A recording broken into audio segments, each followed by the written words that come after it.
National park سے commercial سرگرمیاں ختم کرنے کا کیس چیف جسٹس کی سربراہی میں 3 رکنی بینچ نے نظر ثانی درخواستوں پر فیصلہ محفوظ کر لیا۔ سماعت کے اختتام پر نعیم بخاری نے چیف جسٹس سے معذرت کر لی۔ نعیم بخاری نے کہا کہ میں نے اونچی آواز کی، اس پر معذرت خواہ ہوں، جس پر چیف جسٹس نے کہا کہ مجھے تعجب ہوا تھا کہ یہ آپ ایسا کر رہے ہیں۔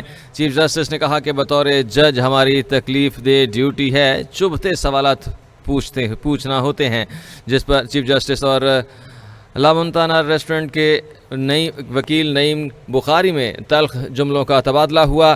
چیف جسٹس نے کہا کہ ایف آئی اے کا اس سارے معاملے پر کیا اختیار ہے۔ نمائندہ کیپٹل ٹی وی نثار عابد اس حوالے سے مزید اپڈیٹ کریں گے۔ جی نثار۔ جی بالکل، مارگلا نیشنل پارک سے کمرشل سرگرمیاں ختم کرنے سے متعلق کیس کی سماعت کے دوران آج چیف جسٹس پاکستان اور وکیل نعیم بخاری کے درمیان جو ہے وہ تلخ جملوں کا تبادلہ خیال ہوا ہے۔ چیف جسٹس نے کہا ہے کہ آج آپ ہماری پیدائش سے پہلے کے معاملات پر ہم پر انگلی نہ اٹھائیں۔ وکیل نعیم بخاری نے کہا کہ 1954 میں کیا ہوتا رہا سب کو معلوم ہے، آپ نے بھٹو ریفرنس میں لکھا ہے ماضی میں کیا ہوتا رہا ہے، میں اونچی آواز سے ڈرنے والا نہیں ہوں۔ عدالت نے فریقین کے دلائل مکمل ہونے کے بعد آج فیصلہ محفوظ کیا ہے۔ آج سپریم کورٹ پاکستان میں منال سمیت 2 ریسٹورنٹس کی نظر ثانی درخواستوں پر سماعت چیف جسٹس پاکستان کا دفاعی عیسیٰ کی سربراہی میں 3 رکنی بینچ نے کی۔ وکیل نعیم بخاری عدالت میں پیش ہوئے تو چیف جسٹس نے کہا کہ سپریم کورٹ نے تمام فریقین کی رضامندی سے فیصلہ دیا تھا۔ پھر نظر ثانی کیس کی بات کی گئی ہے۔ وکیل نعیم بخاری نے کہا کہ رضامندی سے ریسٹورنٹ ختم کرنے کا نہیں کہا تھا، مجبوری میں بات کی تھی۔ ہمارے سامنے 2 آپشن تھے، یا تو خود ریسٹورنٹ ختم کریں ورنہ گرا دیے جائیں گے۔ میرے موکل ڈاکٹر امجد 66% شیئر ہولڈرز ہیں جن کو سنا ہی نہیں گیا جبکہ وہ بیرون ملک ہیں۔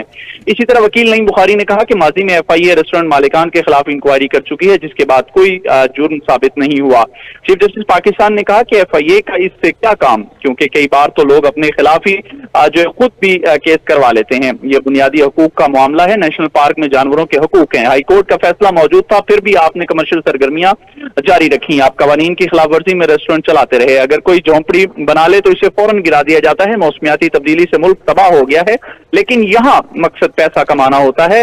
اسی طرح جو ہے وہ چھوٹا سا کھوکھا بنانے کی اجازت ملے تو بڑے بڑے محل بنا دیے جاتے ہیں۔ نیشنل پارک ایریا میں اگر ہر جگہ ریسٹورنٹ بن گئے تو لینڈ سلائڈنگ سے اسلام آباد متاثر ہو سکتا ہے۔ ہم نے نیشنل پارک کو تحفظ دینے کے لیے جو ہے یہ فیصلہ دیا۔ اسی طرح دوران سماعت وزارت دفاع کی جانب سے ڈائریکٹر لیگل جو ہے وہ بریگیڈیئر ریٹائرڈ فلک ناز عدالت میں پیش ہوئے اور کہا کہ عدالت نے مجھے میرے حوالے سے جو ریمارکس دیے ہیں کہ اس کی وجہ سے میری دلی جو ہے وہ دکھ ہوا ہے کیونکہ فیصلے میں میری کم علمی کا ذکر کیا گیا ہے۔ ریمارکس میں کہا گیا کہ کورٹ مارشل ہونا چاہیے۔ اسی طرح جو کورٹ مارشل کے لیے پورا قانونی طریقہ کار موجود ہے۔ چیف جسٹس نے کہا کہ جو عدالتی فیصلے پر لکھا ہوا ہے آپ اس پر بات کریں۔ وفاقی حکومت نے بذریعہ اٹارنی جنرل موقف اختیار کیا جس پر نظر ثانی بھی دائر نہیں کی گئی۔ بریگیڈیئر ریٹائرڈ فلک ناز کا اپنی فیملی کے حوالے سے بات کرنے پر چیف جسٹس نے انہیں روک دیا کہ لگتا ہے آپ اخبارات میں سرخیاں لگوانا چاہتے ہیں، جس کے بعد جو سپریم کورٹ آف پاکستان نے منال ریسٹورنٹ کے حوالے سے جو یہ سماعت تھی اس پر فیصلہ محفوظ کر لیا ہے۔ جی بہت شکریہ نثار، آپ نے تفصیل سے آگاہ کیا۔